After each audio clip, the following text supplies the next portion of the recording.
Oke teman-teman, assalamualaikum warahmatullahi wabarakatuh. Selamat siang semuanya. Ini aku lagi libur soalnya hujan ya.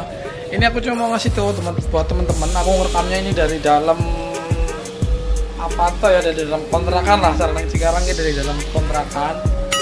Mau ngasih tahu ke teman-teman. Ini kalau ini kan ada dengar mesin ya.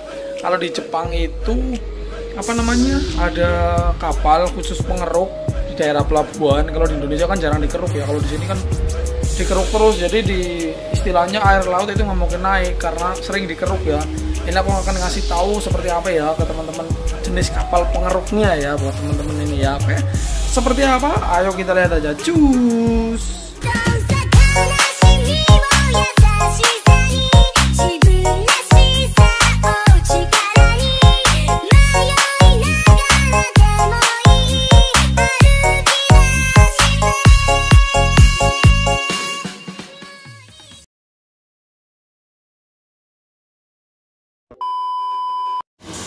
Baik teman-teman, ini adalah kapal pengeruk ya, pengeruk buat apa namanya, agar kalinya ini pelabuhan ya, ini kan depan saya ini pelabuhan ya, agar pelabuhannya nggak cepet dangkal. Ini dikeruk kayak gitu tuh,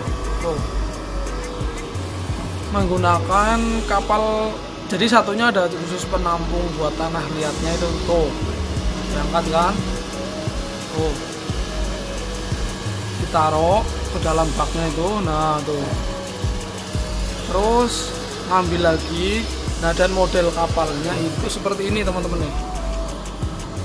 Oh, jadi kayak cuma kapal, ada ruangannya, ada tiangnya 3 ya. Entah itu kalau fungsi, tentunya belum paham aku buat tiangnya itu buat apa. Oh, tiangnya tinggi nih, tingginya tiangnya sekitar berapa ya, 5 sampai 10 meteran ya. Itu tiangnya pasti ada fungsinya, tapi karena aku kurang paham fungsinya. Ini sekarang cuacanya agak sedikit hujan tuh, agak angin juga, mungkin bentar lagi mau agak ada badai, mungkin nggak tahu ya, soalnya situasinya kayak gini, ada angin juga sih. Nah, jadi satunya khusus buat nampungin ya. Nah, kayaknya udah jam 11, makanya break ini ya teman-teman ya. Nah, berikan nanti. Jadi operatornya itu ada, itu lagi ngecek kedalamannya tuh teman-teman tuh, pakai tali tuh segitu.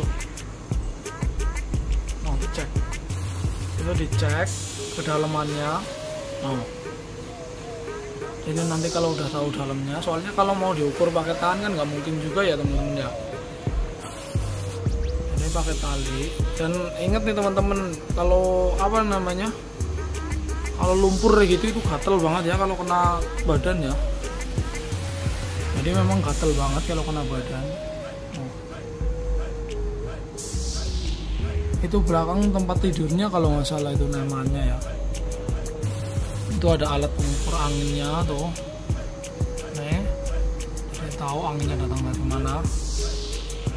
Ini istilahnya khusus dinas, kalau secara kita ya dinas apa namanya ya, dinas kepelabuhan nih gitu yang kerja di sini ya. Tapi kalau di kapal-kapal kayak gini mah nggak ada namanya yang kerja orang luar negeri sih, rata-rata orang Jepang asli ya teman-teman ya. Ini aku ngerekamnya dari dalam asrama, soalnya ini dekat banget sama laut. Asrama aku ini sampingnya udah langsung laut.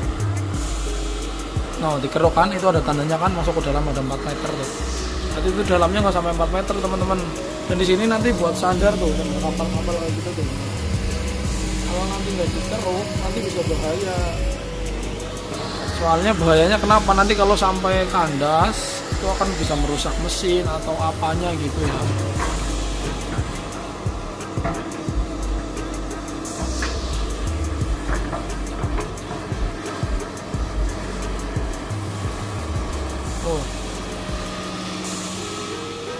Kalau di Indonesia sih setahu aku nggak bisa 1 tahun sekali atau pengeruknya ya.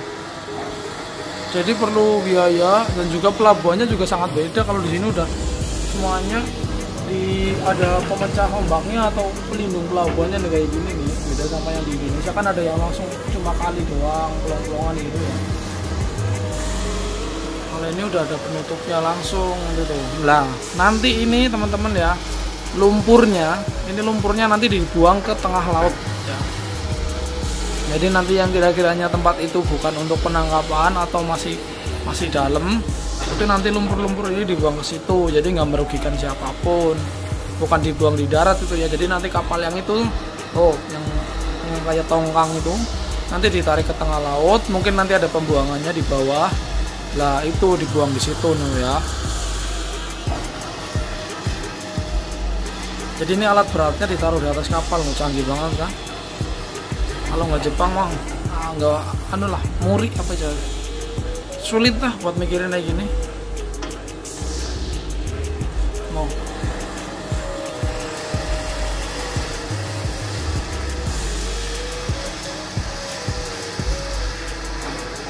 Keren kan?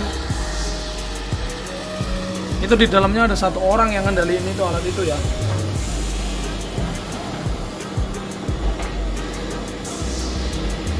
Keren kan?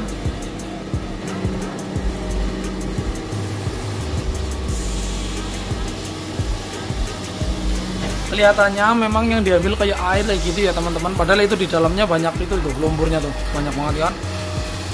Kelihatannya kayak air doang, padahal itu lumpurnya banyak banget tuh. Jos. Ada orang tiba-tiba datang cuma nonton doang.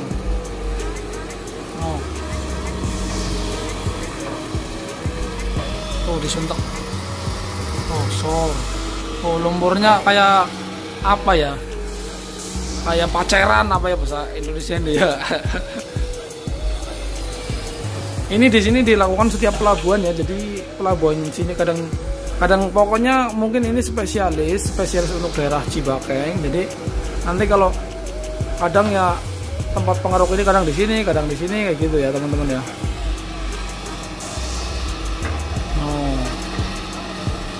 Jadi di sini nggak mungkin ada pelabuhan dangkal ya teman-teman ya, pasti dalam. Soalnya pengerukannya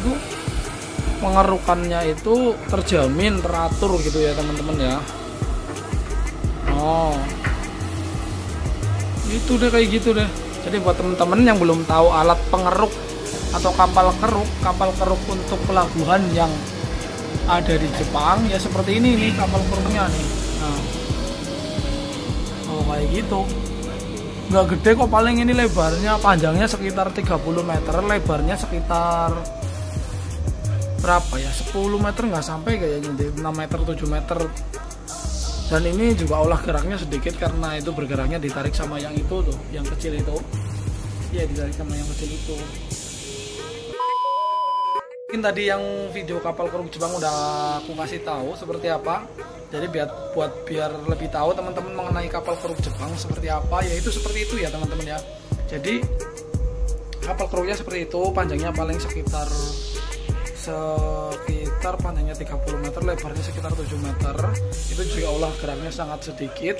Jadi nanti kalau ini dibawa ke laut untuk membuangnya itu juga pakai kapal ditarik ya.